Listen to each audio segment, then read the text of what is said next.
반갑습니다. 감정평가사 합격 뉴스.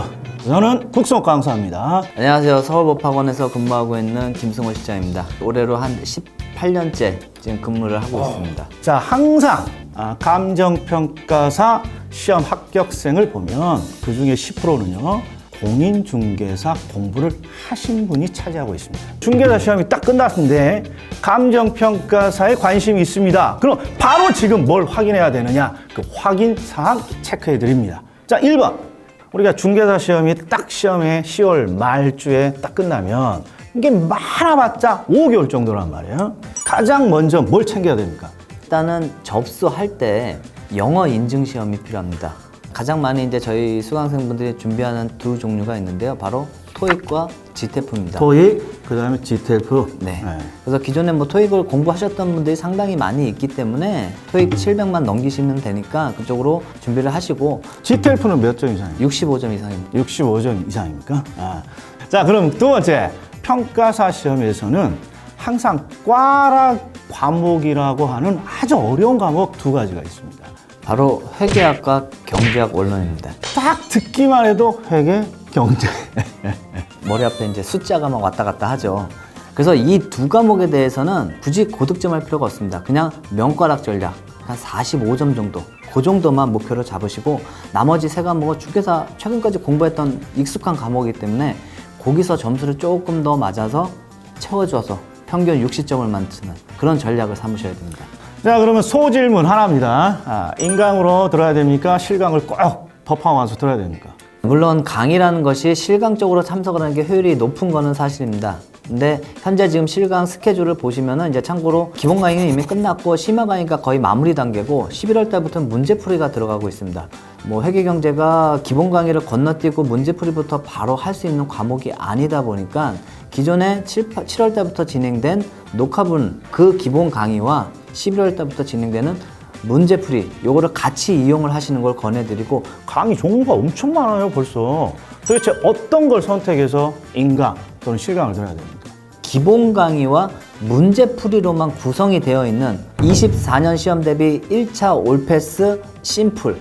그러면 심플이라고 이렇게 필요한 것들만 넣어놨으면 이거 활용하는 게 가장 효율적입니다. 그렇죠. 이제 한 가지 팁을 좀 먼저 드리자면 회계 경제 같은 경우에는 기본 강의부터 먼저 준비를 하시고 그 다음에 중개사와 중복되는 세 가지 암기 과목에 대해서는 바로 문제풀이로 들어가서 학습을 하시는 걸 권해드립니다. 이 전략 반드시 체크하고 있으십시오. 시간을 줄이는 아주 중요한 전략입니다. 이제 조금 더 디테일하게 시기별로 시험이 끝난 11월, 12월에는 대충 어떻게 전략을 짜야 됩니까? 공통적으로는 12월 달까지 일단은 중개사 때 했던 세 과목을 제외하고 회계 경제 또는 영어까지 그래서 2개 내지는 3개 정도만 올인을 해가지고 진행을 하시고 그 다음에 1월 달부터는 중개사 했던 세 과목 또 분명히 회계 경제가 완벽하게 명과락 전략을 위한 그 점수가 도달하지 않았기 때문에 그 부분 조금 보충하는 그런 전략으로 진행을 하셔야 됩니다. 공인중개사 공부하다가 감정평가사 공부하면 분명히 도움은 되겠는데 네. 혹시 우리 서울법학원만의 박문각만의 뭐 혜택도 이런 거 있습니까? 예, 없으면 좀 아쉽겠죠. 네.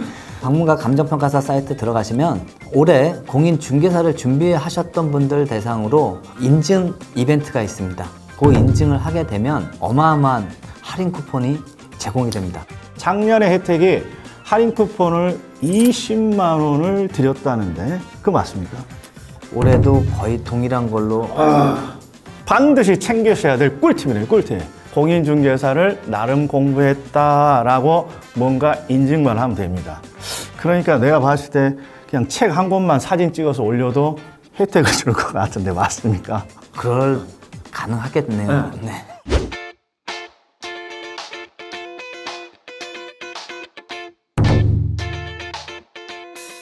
중개사 시험이랑 뭐가 다르냐? 1차와 2차가 분리되어 있어요. 1차는 중개사 시험과 마찬가지로 객관식 시험으로 진행이 된다. 그러나 2차는 주관식 논술형 시험이라는 거. 자, 그리고 오늘의 정보는 1차 시험에 포커스가 맞춰져 있으니까 1차 시험 과목을 제가 쭉 나열해 볼 텐데 익숙한 게 있는지 보세요. 자, 일단 1번 민법이 있습니다. 민법. 그 다음에 두 번째는 경제학이 있습니다. 요건 중개사 시험이 없는 거죠? 요거 어려운 과목 중에 하나입니다. 부동산학 원론이 있어요. 요건 부동산학 개론과 똑같은 내용을 담고 있는 거예요. 익숙하죠? 감정평가 관계 법규라는 게 있어요. 우리 중개사 시험에 2차 과목이 들어가 있는 공법에 해당하는 내용이에요. 그러니까 살짝 익숙하다. 이렇게 지금 결론을 내고. 회계학이 하나 들어가 있습니다. 회계학 어려운 과목입니다. 그리고 마지막으로 영어 과목이 들어가 있어요. 영어 과목. 중개사 시험에 없는 세 가지 과목이 있는데 첫 번째가 경제학, 두 번째는 회계학, 세 번째는 영어, 이 세 가지가 있다라는 거예요. 자, 그리고 출제 기준은 과목당 40문제, 그리고 오지 선택형. 자, 그리고 합격 기준도 똑같습니다. 꽈락 없이 평균 60점, 60점입니다. 60점. 영어는 실제 우리가 필기 시험을 보는 건 아닙니다. 공인된 영어 인증 시험을 개인적으로 보고 그걸 성적을 제출하는 형태로 구성이 되어 있어요. 2차 시험은 세 과목이고 주관식 논술형이고, 그리고 중요한 건 2차 시험의 합격 기준은 따로 없습니다. 항상 제한된 수를 뽑습니다. 이게 10,000명이 응시하든 50만 명이 응시하든 항상 200명 수준으로 제한을 두고 있습니다. 이게 중개사 자격증이랑은 엄청나게 다른 차이죠. 1차 과목 디테일하게 한번 해볼게요. 우리는 과목당 40문제 50분을 중개사 시험을, 그러나 평가사 시험은 40문제 40분입니다.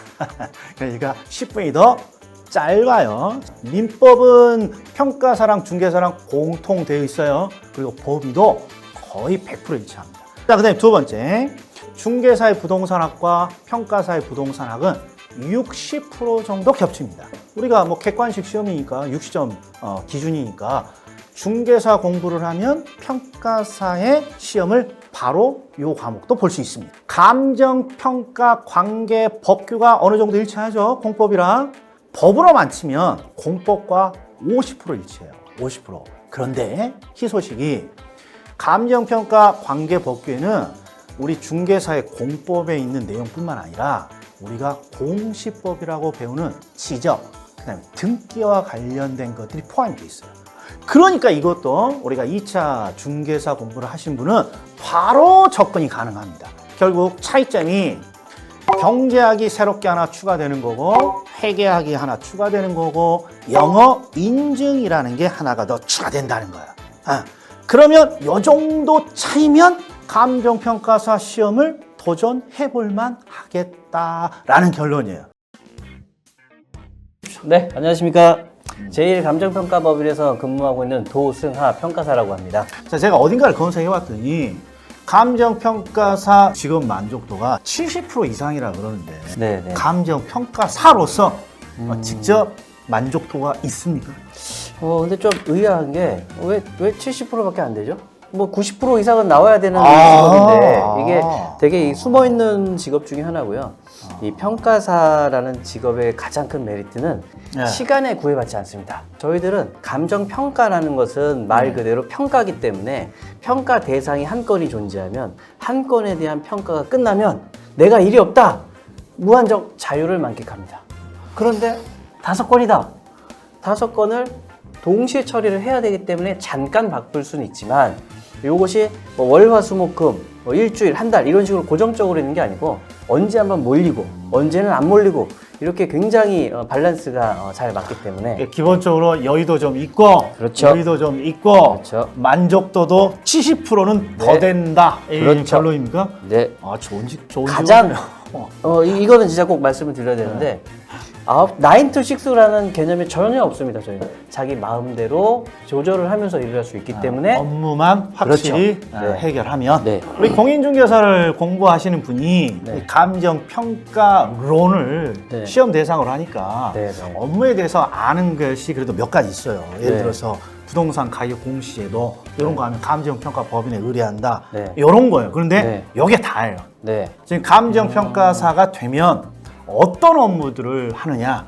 보통 이제 감정평가 업무라고 하게 되면은요, 예. 감정평가 같은 경우는 이제 토지 등의 경제적 가치를 이제 화폐액으로 표시하는 직종이다라고 보시면 되는데, 이 경제적 가치를 화폐로 표시를 해야 되는 이유는 관련 법 규정에서 무언가 계산을 하기 위한 기준점이 있어야 되는 것이고, 그 기준점을 아무나 산정할 수 없기 때문에 법에서 이 제도를 만들고 시험에 합격한 평가사를 통해서 그 기준점을 찍어내기 위해서 만들어진 자격 제도입니다.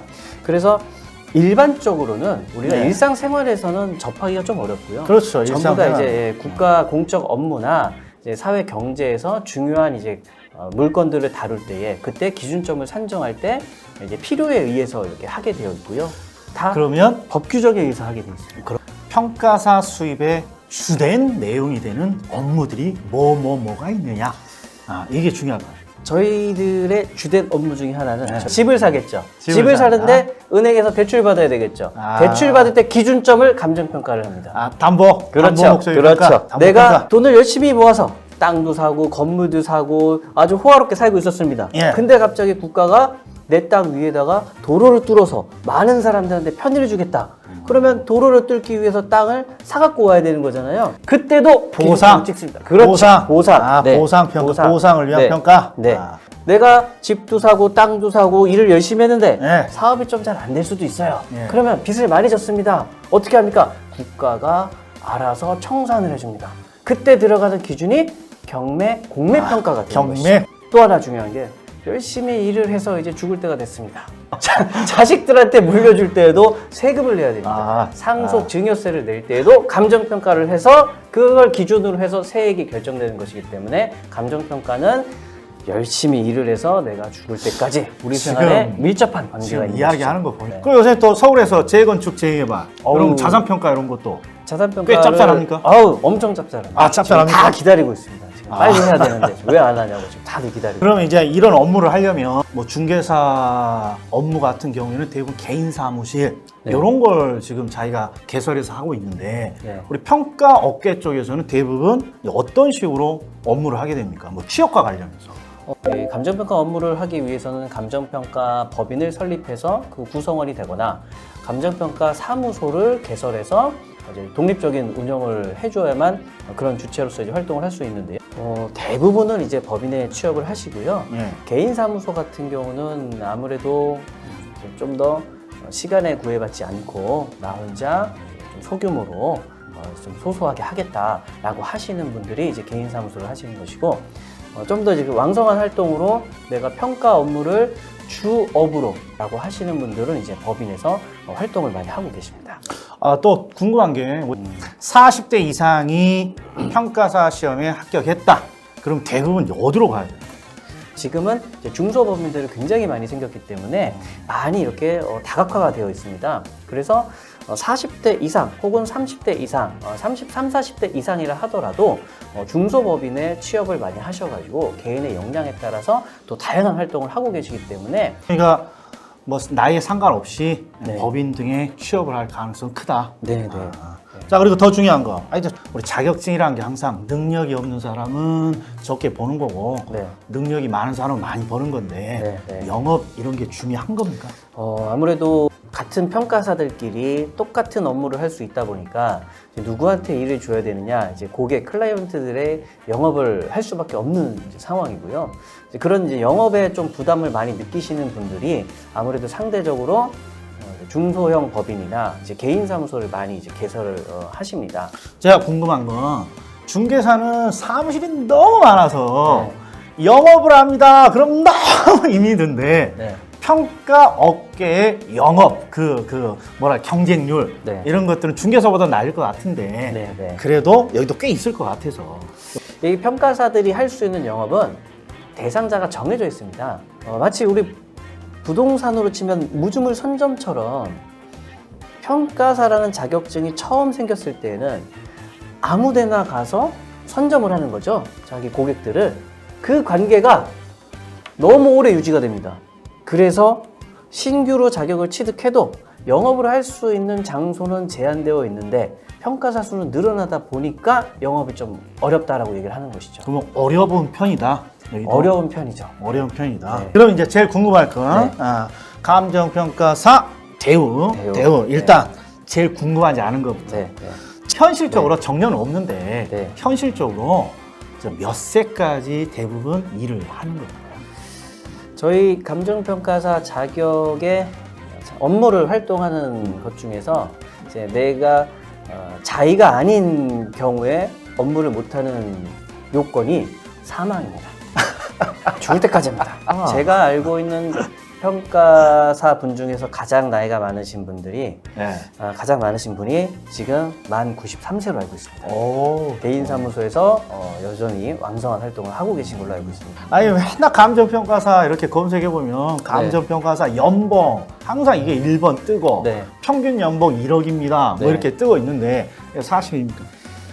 개인의 편차는 있고요. 평균이기 때문에 누군가는 그것보다 더 벌고 누군가는 그것보다 덜 번다라는 이제 얘기인 건데요. 거의 맞는 말인 것 같습니다. 맞는 말인데 가장 이제 중요한 표현은 우리 자격증의 최고 메리트는 무엇인가? 왜 다른 자격증이 아니고 평가사 자격증을 준비해야 하는가라고 물어본다면 제가 자신 있게 말을 할 수 있는 게 어느 자격증이든 어느 직종이든 영업이 필수로 따라오기 때문에 상당히 힘들어하고 어느 자격증, 국가 자격증, 뭐 회계사, 변리사, 세무사, 관세사 등등 해가지고요. 예. 모든 국가 자격증 통틀어서 감정평가사 개인사무소는요 경력이 5년 이상 되면 법원 감정을 순번제로 업무를 받을 수가 있는데요. 영업 없이 받을 수 있는 케이스입니다. 요거 잘 들어. 경력이 5년 이상 되는 평가사가 개인사무소를 개업했을 때 어느 정도 이렇게 벌 수 있느냐? 일주일에 이틀 정도 일하는 것을 기준으로 하고요. 예. 소득은 대기업 부장급 정도 된다고 보시면 돼요. 좋은 직종이네. 거기서 내가 조금만 인맥이고 영업이 되면 영업까지 플러스 되면 저 멀리 있는 저 이사님들까지도 충분히 가능하게 나올 수 있습니다. 자 마지막 질문입니다. 네. 자, 우리 요새 최근에 감정평가 법인에 있는 분들이 따로 별도의 중개법인 이런 걸 설립을 지금 많이 하던데. 네네. 같이 이렇게 일을 할 수 있는 겁니까? 감정평가사는 유일하게 부동산 매매업을 제외하고는 모든 겸업이 허용되고 있습니다. 제 귀에 쏙 들어오는 건 딱 두 가지입니다. 두 가지. 네. 일단 직업에 대한 만족도가 90% 이상일 것이다. 자, 그리고 소득을 봤더니 경쟁이 없는 네. 소득도 그래도 대기업 과장 정도의 월급은 챙길 수 있다.